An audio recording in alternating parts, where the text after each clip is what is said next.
बिस्मिल्लाहिर्रहमानिर्रहीम। अस्सलाम वालेकुम।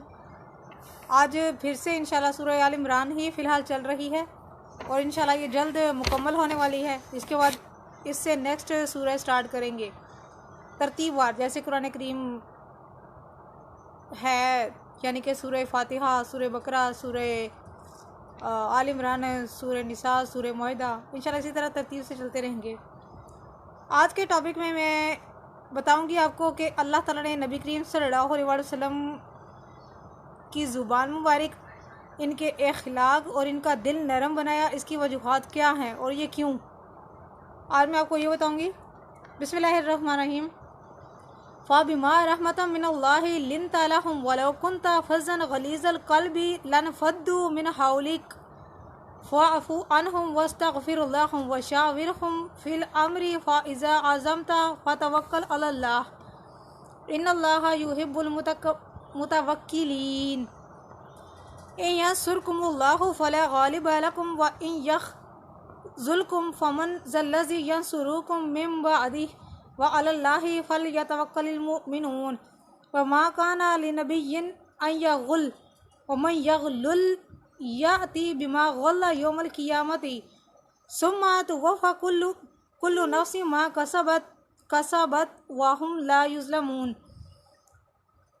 अफ़मा नित्तबअ रिज़वानल्लाहि कमन बाअ बिसख़तिम मिनल्लाहि व मअवाहु जहन्नम व बि'सल मसीर। हुम दरजातुन इंदल्लाह वल्लाहु बसीरुम बिमा यअमलून। लक़द मन्नल्लाहु अलल मुमिनीना इज़ बअसा फ़ीहिम रसूलन मिन अनफ़ुसिहिम यतलू अलैहिम आयातिही व युज़क्कीहिम व युअल्लिमुहुमुल किताब वल हिकमा व इन कानू मिन क़ब्लु लफ़ी दलालिम मुबीन। अब इसका तर्जुमा है और इसकी तफसीर तवील है थोड़ी, तो इंशाल्लाह ये 2 दिन में इसकी तफसीर जो है वो मैं आपके साथ कंप्लीट करूँगी। आज आधी और इंशाल्लाह कल उसके बाद। बस सिर्फ अल्लाह की रहमत से आप नरम हो गए उनके लिए, और अगर आप होते तंग मिजाज सख्त दिल तो ये लोग भाग जाते आपके आसपास से। तो आप दरगुजर फरमाइए इनसे और बख्शिश तलब कीजिए इनके लिए और सलाह मशवरा कीजिए इनसे इस काम में।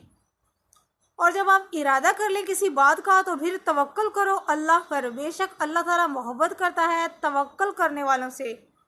अगर मदद फरमाए तुम्हारी अल्लाह ताला तो कोई गालिब नहीं आ सकता तुम पर, और अगर वो साथ छोड़ दे तुम्हारा तो कौन है जो मदद करेगा तुम्हारी इसके बाद।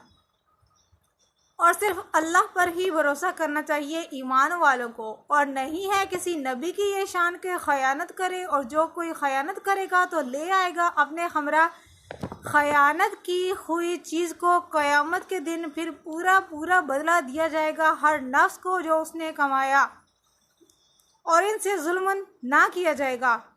तो क्या जिसने पैरवी की रज़ाए इलाही की इसकी तरह हो सकता है जो हकदार बन गया अल्लाह की नाराज़गी का, और इसका ठिकाना तो जहन्नुम है, और ये बहुत बुरी लौटने की जगह है।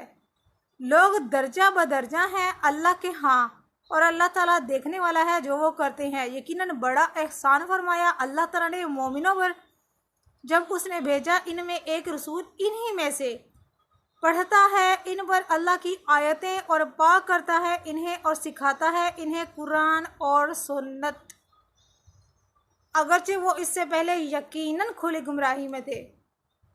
बेशक इल्म सीखने से पहले यानी कि कुरान और सुन्नत का इल्म सब गुमराही में होते हैं, इसमें कोई शक नहीं है।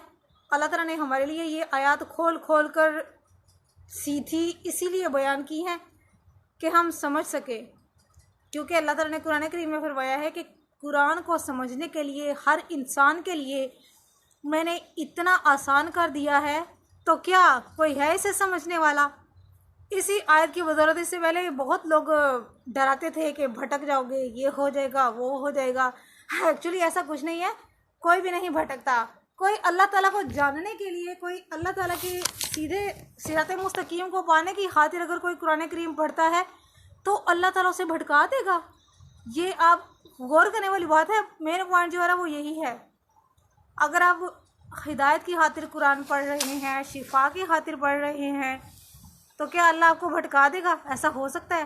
ताउज़ और तस्मिया का दामन नहीं छोड़ना, पाकीज़गी का ख्याल रखना है, इसके अलावा कुछ नहीं। अल्लाह ताला ने कुरान को हमारे लिए बहुत आसान कर दिया है और कुरान है ही आसान समझने वालों के लिए। बाकी जो कहते हैं भटक जाता है वो भटके। खैर, अल्लाह ताला अपने मुअज़्ज़म नबी करीम सल्लल्लाहु अलैहि वसल्लम से बयान फरमाते हैं कि ये अल्लाह ताला का फ़ज़्ल व एहसान है तुम पर कि तुम्हारी ज़ुबान और तुम्हारा दिल अल्लाह ताला ने नरम बनाया। अगर आप सख्त दिल होते या बद मिजाज होते तो क्या लोग आपके पास आते? क्या इस्लाम फैल सकता? नहीं। सीधी सी बात है। हम लोग अगर देखें अपने नफ्स में, अगर हम देखें, क्या हम ऐसे बन सकते हैं? इवन ऐसा होता है कि अगर हमें कोई एक दफ़ा ओए करके पुकार देना तो हम जब तक उसको 10 या 20 दफ़ा ओए नहीं कहेंगे ना, हमें सुकून नहीं आएगा। हमें बदला लेने की होती है कि हम वो कौन सा टाइम, मेरी फितरत भी ऐसी ही है, हम मौका देख रहे होते हैं कि कब मौका आएगा तो मैं पलट कर इसको जवाब दूंगा या दूंगी। ये चीज़ होती है। ये अल्लाह ताला का उस हस्ती पर, सरकार वाला मोहम्मद मुस्तफ़ा सल्लल्लाहु अलैहि वसल्लम पर एहसान है कि वो ऐसे हैं। ये चीज़ है। क्योंकि इंशाल्लाह ताला अब मैंने एक नया प्लान किया है कि वीक में, हफ्ते में 2 दिन या 1 दिन लाजमी आपके साथ मैं पहले अंबिया, जैसे मैं आदम अलैहिस्सलाम से लेकर उनके बेटों से सारी ये हिस्ट्री की बातें बयान कर चुकी हूँ। इंशाल्लाह जहाँ से मैंने छोड़ा था वहीं से मैं स्टार्ट करूँगी। अब जो बादशाह खुद पर तकब्बुर और गुरूर करने लग गया था और वो अपने आप को, अल्लाह ताला ने उसे इतनी ताकत दी थी, इतना स्ट्रॉन्ग उसे बनाया था कि वो तकब्बुर करने लग गया और कहने लगा कि मैं खुदा हूँ। इस वजह से अल्लाह ताला ने उसको गर्क कर दिया था। उससे अगले इंशाल्लाह जो भी जिसका भी जिक्र आता है तारीख़ तुबरी में, वो इंशाल्लाह मैं दोबारा से स्टार्ट करूँगी।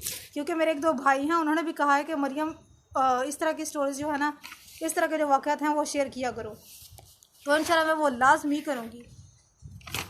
तो ये चीज़ है कि हमारी ज़ुबान वो कभी नहीं हो सकती। हम कोशिश कर सकते हैं जितनी भी करें, फिर भी हम उनके पैरों की खाक बराबर भी नहीं हैं। तो ज़ाहिर सी बात है, ये एक हस्ती ही थी जिनको अल्लाह ताला ने इस काबिल बनाया था और वो हैं। ये चीज़ है। अल्लाह ताला ने इन आयत करीमों में फरमाया है कि अगर तुम्हें कोई काम पड़ जाए, यानी कि नबी करीम सल्लल्लाहु अलैहि वसल्लम से अल्लाह ताला मुखातिब हैं, लेकिन कुरान करीम तक क़यामत के लिए हिदायत है, इसलिए हम भी इसमें आ जाते हैं कि मशवरे अपने साथियों से करते रहा करो। नबी करीम सल्लल्लाहु अलैहि वसल्लम सहाबा कराम की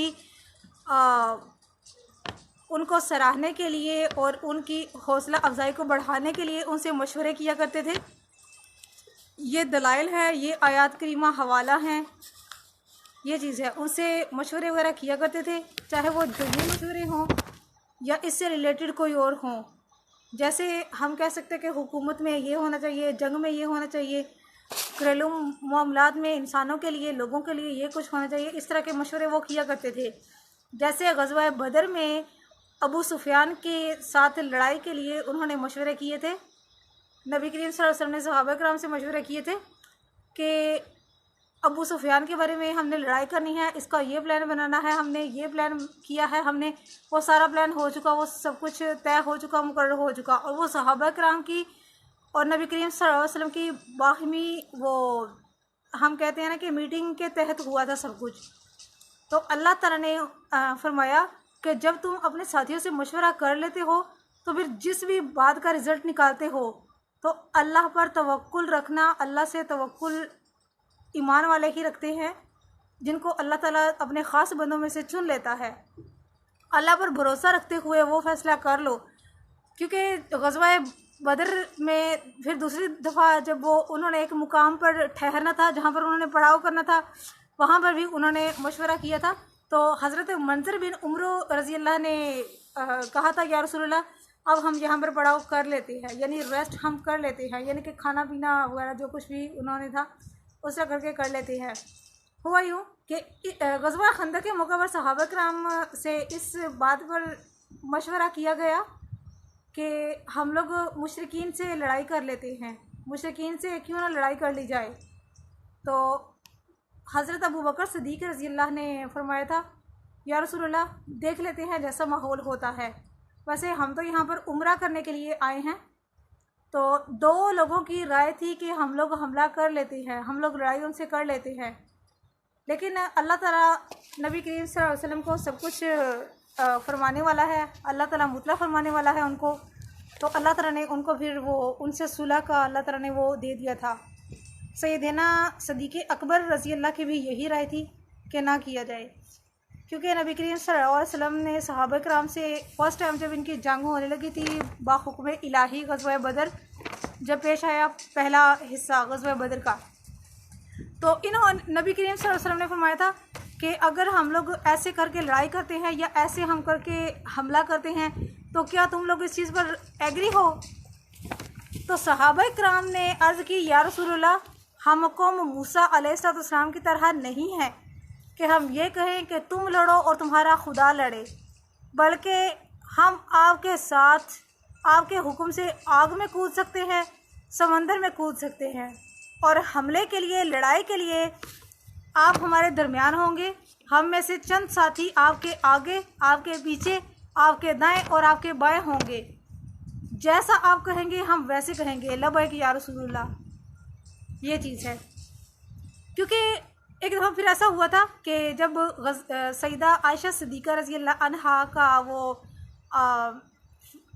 उफ़्क़ के वाक़े पर जब तोहमत लगी थी, तो नबी करीम सल्लल्लाहु अलैहि वसल्लम ने एक रिवायत में है कि हज़रत अली से और हज़रत उसामा रज़ी अल्लाह अन्हुमा से मशवरा किया, जबकि दूसरी रिवायत में हज़रत अब्दुल्ला बिन अब्बास रज़ी अल्लाह तआला अन्हु फरमाते हैं कि सिद्दीक़ अकबर रज़ी अल्लाह और फ़ारूक़ आज़म रज़ी अल्लाह से मशवरा किया था कि इनसे मेरा, नबी करीम सल्लल्लाहु अलैहि वसल्लम फरमाते हैं, मेरा दिल शहादत देता है कि मेरे अहले खाना ऐसा नहीं कर सकते। ये चीज़ है। तो जिन शरीकों ने, जिन लोगों ने पाक दामन बीबी पर तोहमत लगाई है, उनकी आने वाली क़यामत तक की नस्लें, इतना काफ़ी है, इससे आगे मैं नहीं कह सकती, इतना काफ़ी है, आपको पता ही होगा। खैर, और मज़ीद ये आयात नंबर हैं सूरह आल इमरान की आयात नंबर 159 से लेकर 163 तक, 159 से लेकर 163 तक। आप इनकी अपनी तरफ से भी चेक कर लीजिएगा, आपको सब कुछ पता चल जाएगा। तो ये चीज़ है। ये थी मेरी आज की पोस्ट। इंशाल्लाह ताला बाकी यहीं से इसका जो नेक्स्ट पार्ट आएगा इंशाल्लाह वो कल शुरू करूँगी, और कल मैं इसको कंप्लीट कर दूँगी, इन आयात की तफसीर को मैं मुकम्मल कर दूँगी। तो बहरहाल हज़रत अब्दुल्ला बिन अब्बास रज़ी अल्लाह तआला अन्हु ने फरमाया है कि इस वाक़े में, इस मशवरे में सैयदना सिद्दीक़ अकबर और फ़ारूक़ आज़म रज़ी अल्लाह अन्हुमा थे। अल्लाह ताला ने, यही वजह है कि अल्लाह ताला ने डायरेक्ट कुरान करीम की सूरह निसा में जो आयात हैं वो नाजिल की सईदा आयशा सिद्दीक़ा रज़ी अल्लाह अन्हा के पाक दामन होने की। इससे बड़ी और क्या दलील हो सकती है। इसके अलावा तो हमें कुछ भी नहीं चाहिए। हमें क्या, वो उन लोगों के, अल्लाह ताला ने उन लोगों को मालूम करना था, लानती थे वो लोग।